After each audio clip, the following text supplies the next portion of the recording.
We're getting closer to Pesach, to the holiday of our freedom. Zman Cherisenu.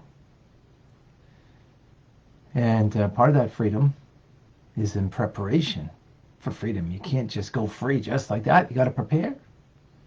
So we're cleaning, we're scrubbing, we're making the home ready for tonight, B'dikas Chametz, the search of the Chametz. The search of the Chametz, that is tonight. We prepare our homes for that. That we can seek out. So there's the physical leavened, right, the stuffs that we look out for, but it represents the haughtiness in us, the ego in us, as a bloated piece of bread that's full of air. We're full. We could be full of that. So we got to seek that out, and eventually we have to burn it tomorrow. So we do the act in the physical act of the mitzvah, and it's reflected though, or it expresses a deep spiritual idea. All right. Oops.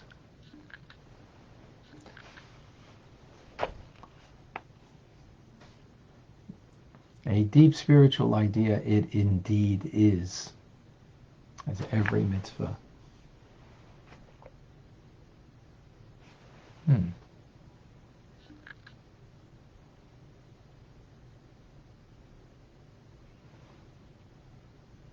Oh.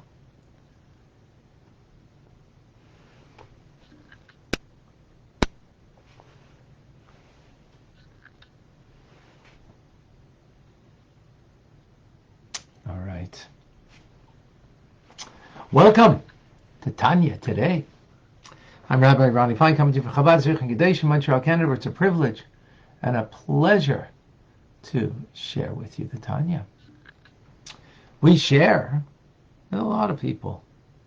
Michael in Germany, a guten Tag. Misuto,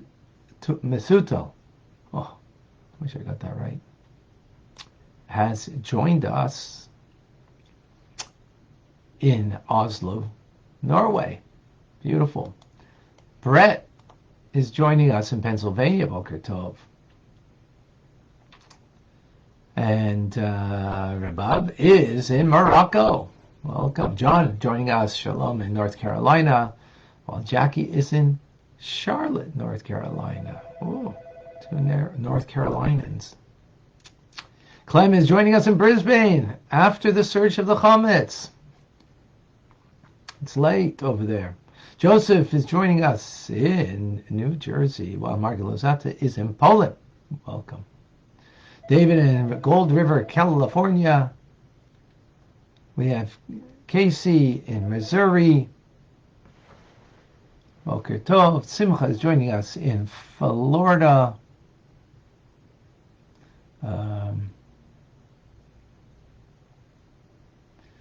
Louise in Sydney, Australia. And Yan is in Mexico, Boker Tov. Zara is joining us in Malaysia. Leah is in Florida, almost Pesach. Eugenia Boker Tov in Calgary. Gary is joining us in Pennsylvania. Diane is in Arizona. Good morning. Denise, welcome back from New Jersey. Tim, Boker Tov in Texas. Sandy is in Cleveland, Ohio. Good morning. Dana is joining us. Not certain where, but wherever you are, Dana, thank you for joining us. Gary, good morning. Sandy is in Michigan with us. Liba and Davida in New York. King is in Chicago. Daphne is having a terrific Tuesday in South Carolina. Who else is here? Mordechai, welcome. Andrea in Phoenix has joined us. Beautiful. We have Clubhousers. Vilma, Celeste, Michael, Norm, Adam, Marcy, Charles, A7,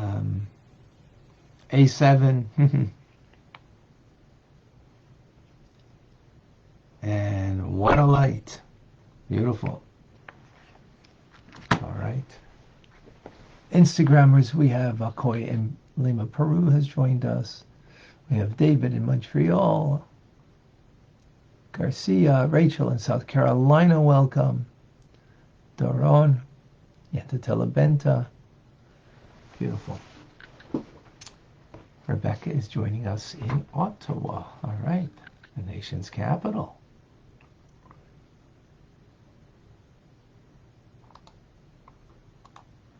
Beautiful. Okay, folks.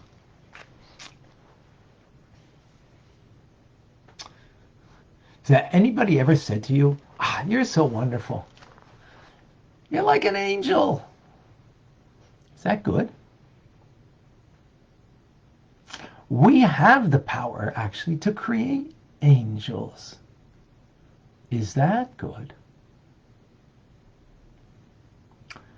We're talking about lishma, doing something for the sake of heaven, for the sake of God.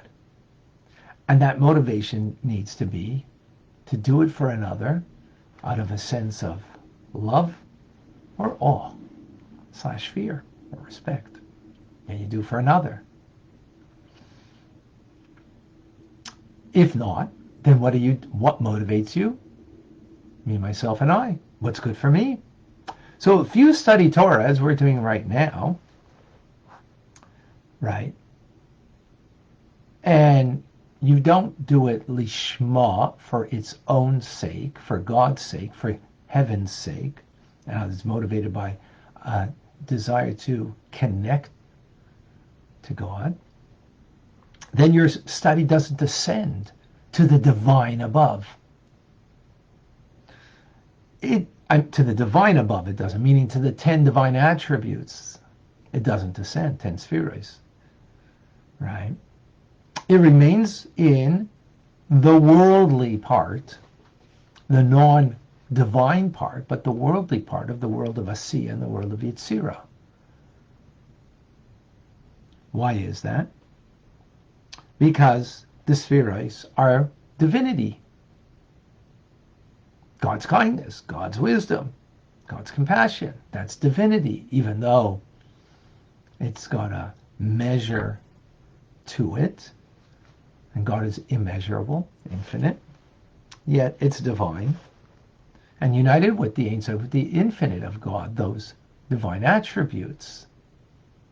So without the motivation of love and awe of God in your Torah study, so it can't rise and stand before the divine, before God. As the Zohar says, it remains, that Torah study, in the chambers, in the abode, in the creation of the worlds of Asiya and Yetzirah, which is the externality of the worlds, not the internal, deeper, divine reality.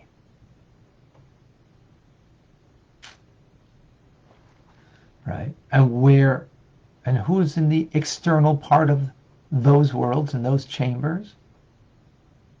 Angels. Angels are there. That's their abode. Their abode is sort of outside of the divine, sort of peering in to it, but outside of it.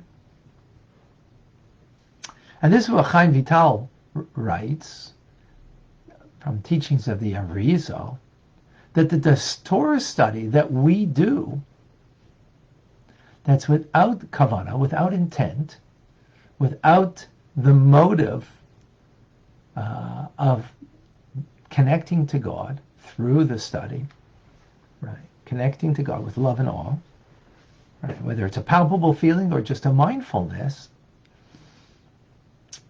we create angels in the world of Yetzirah through our Torah study, and through the performance of mitzvahs, like giving charity, or putting on tefillin, when we do it without kavanah, without intent, we create angels in the world of Asiya. Now, when we create an angel, by the way, everything in creation, because they are created beings, angels, has a body and a soul to it. Now, they don't have physical body and physical, or they don't have a physical body, but their body, their form, shall we say, and they have matter. Not physical matter. So through the act of the mitzvah,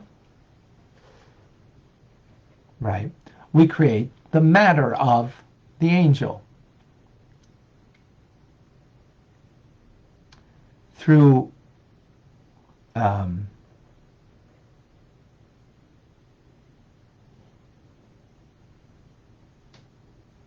through understanding the words of Torah that we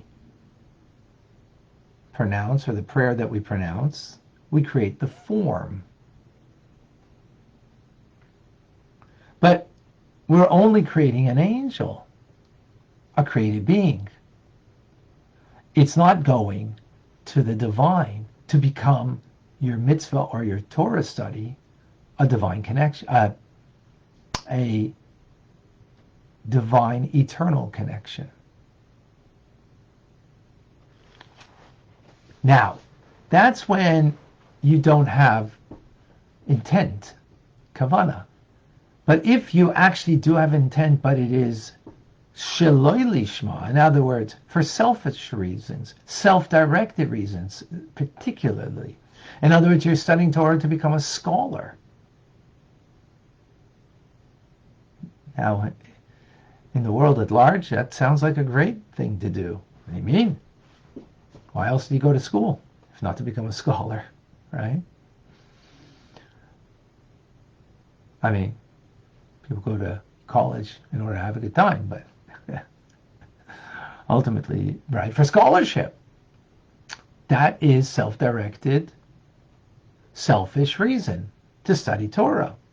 You're not doing it for the sake of God. By the way, that doesn't mean you shouldn't become a scholar. We're talking about what's your motivation, what's your intent, what's your kavanah, right? Then when you are doing it in such a manner, then your Torah study doesn't even go to the chambers and create angels. It doesn't even do that.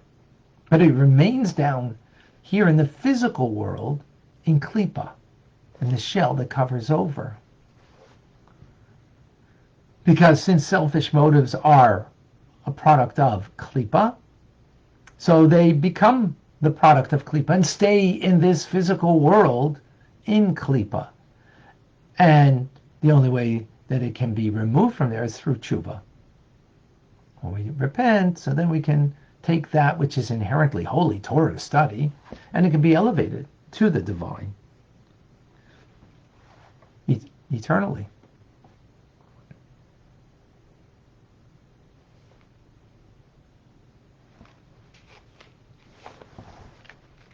So similarly, the Zohar states, and it says, brings this up, the idea that the Zohar says, quoting from King Solomon in Koheles, Ecclesiastics, says, what's the profit? What profit has man of all his toil, his or her, that he labors under the sun? And what did you accomplish? Right? Your labor that's under the sun. What is it? That's a metaphor. What does it mean under the sun? Meaning those things that are of a mundane activity. You don't realize any profit. Labor of Torah, however, is above the sun. Sun representing the ultimate in creation. So that which is in creation, which is a reflection of the mundane, you're just turning around in circles, right? And we see that in creation. Everything is either energy or matter, matter to energy, energy to matter, right? Energy matters. In other words, you have no profit from it. The only prophet you have is that which is beyond the sun, beyond creation, right? So that's the idea that if you toil in Torah, but you do it for your own self-glorification to become a scholar, or even worse, to be honored by others. Well, that's why you want to become a scholar, so you can be honored by others, right? Then it doesn't rise above. It's under the sun. But when you do it for the connection to God, then it rises beyond the sun. Then it's not part of this world. It's not part of the human condition. And it goes and connects to the divine condition above. That's what our Torah study right now can be doing when we are mindful that it's about the connection that we make through it to Hashem. This is the meaning of our sages, that they say that after 120 years, meaning our time in this world, it says, happy is the one who arrives on high with their Torah study in hand. I mean, it's a funny term to say that it's in hand, your Torah study. Well, it's in hand because it's up there with you, as opposed to you left it down behind, meaning that you studied Torah Lishma, you studied it for the divine connection, rather than the self-glorification or the self-fulfillment. So therefore, it's in hand, meaning it's there before the divine. It didn't remain down here below. That's a happy person. And with that, we conclude the first part of chapter 40. Very powerful teaching. And if you have any questions or any comments or any thoughts to share on this powerful teachings, so far I don't see any. 2 question marks before you ask a question, so I can notice it. So, in the end, angels, create angels. Sounds good. But angels are creations of God.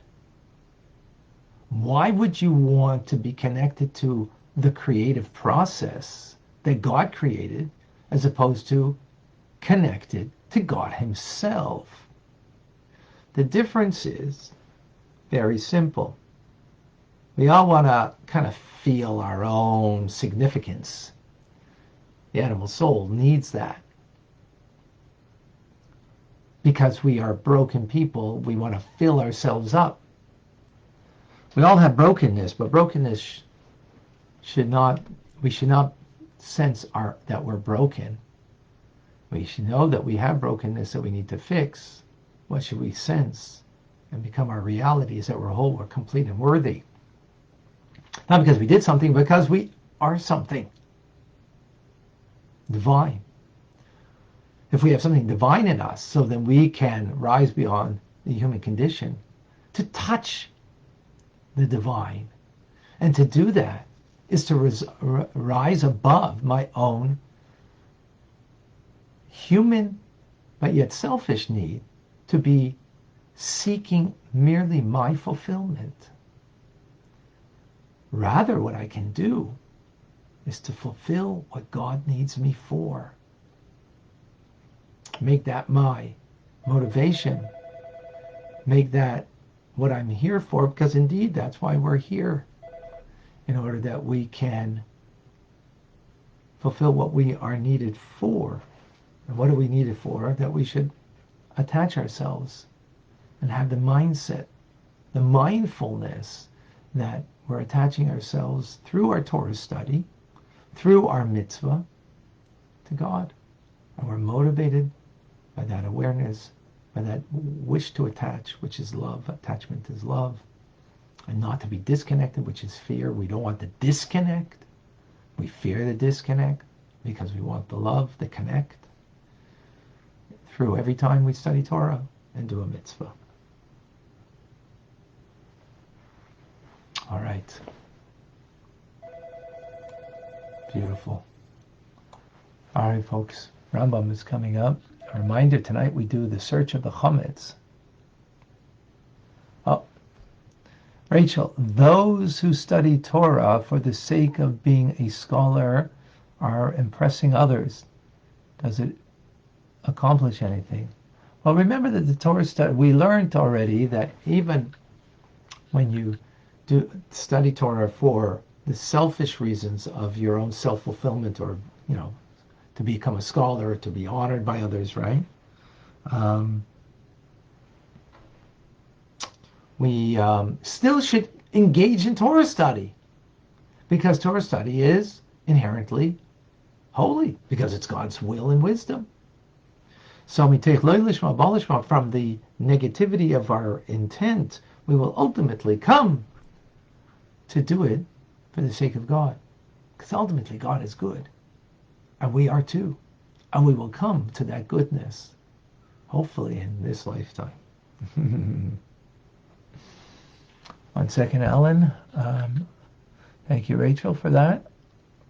How can we encourage others to study Torah for the right reasons or correct intentions?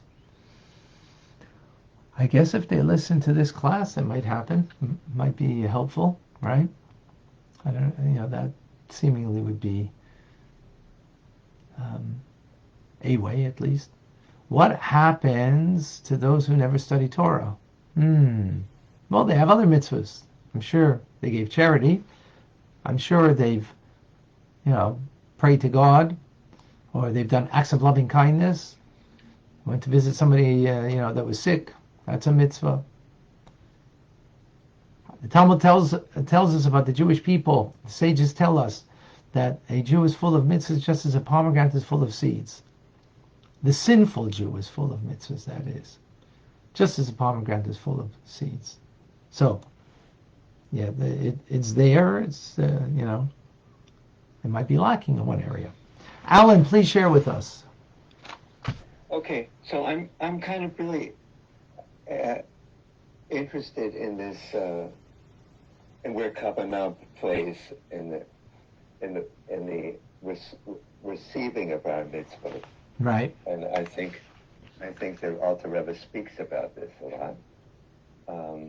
But the question is, in the Alter Rebbe's own observance, I like there were a bunch of Sidurim that every time you come to a mitzvah, there's a L'Shem Yichud, there's a Kavanah preceding it, right, so that you could concentrate and get the maximum benefit of it. Was this the Alter Rebbe's personal minhag to do this?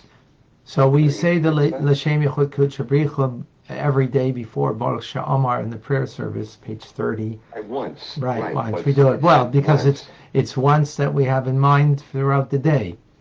We don't do it otherwise before other mitzvahs. Yeah, some people do have the custom to make the L'Shem Yichud Kutchabrichum, in other words, to say something that brings a mindfulness that you are, through the mitzvah that you're performing, you're creating a union between the male and the female parts of the divine, which brings about a new light, new life, new vitality into this world.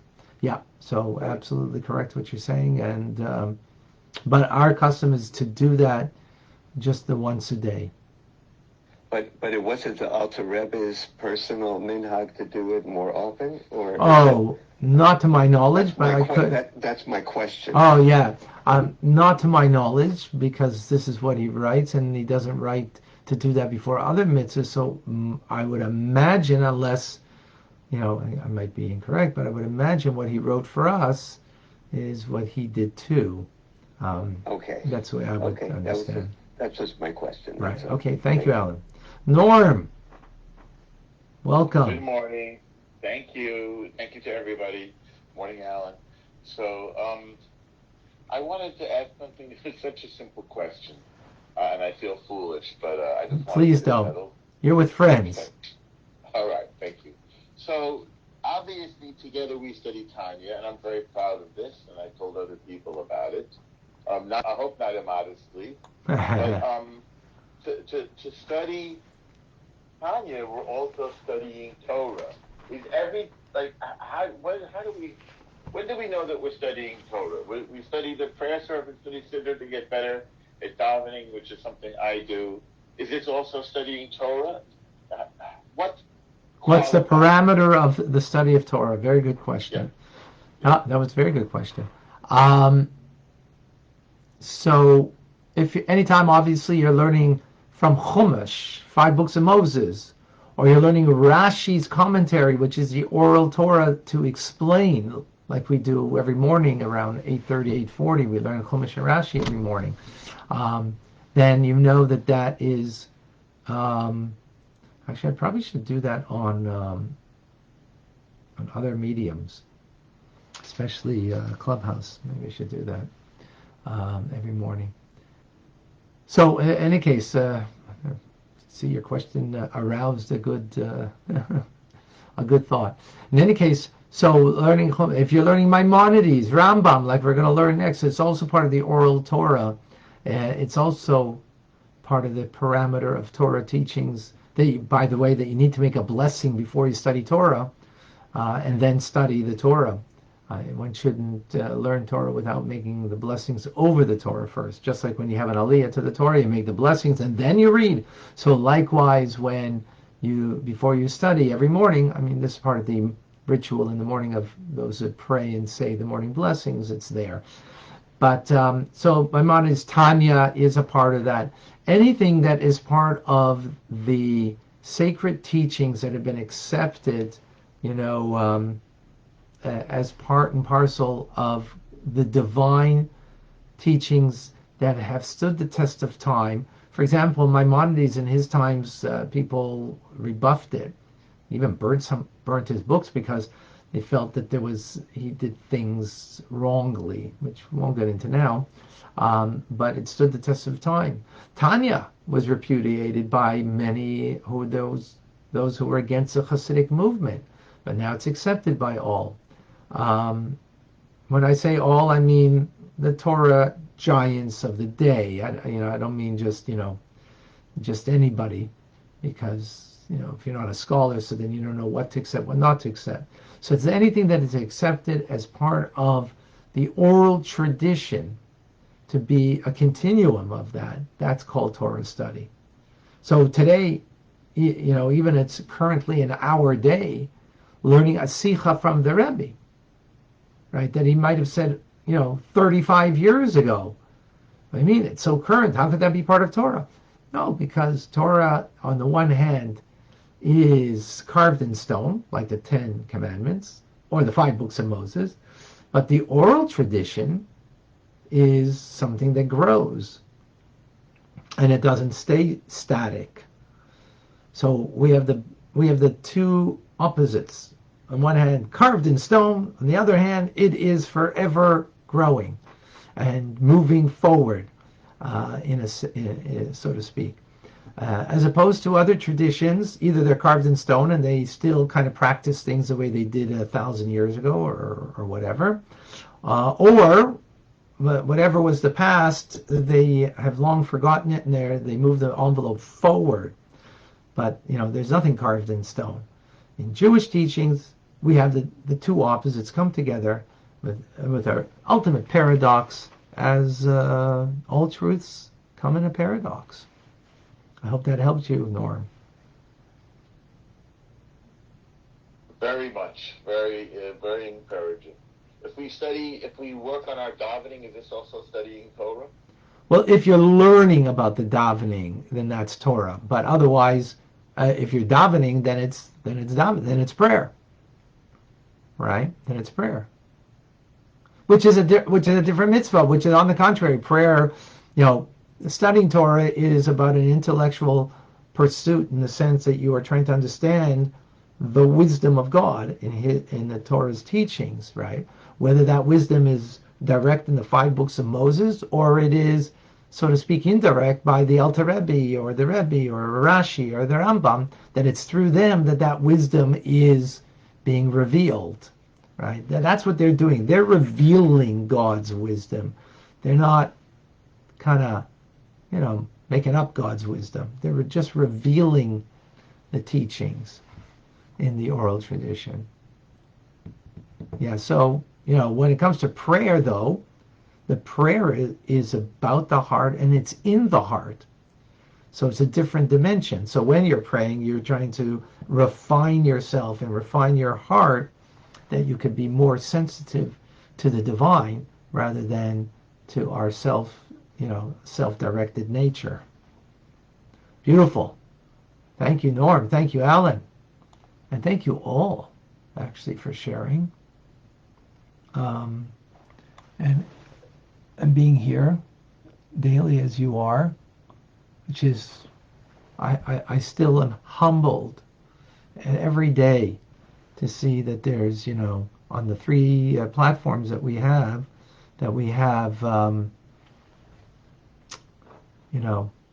60, 70 people that are live, and then afterwards many people listen or watch afterwards, which is very encouraging that the message is getting out there, and Mashiach is coming closer.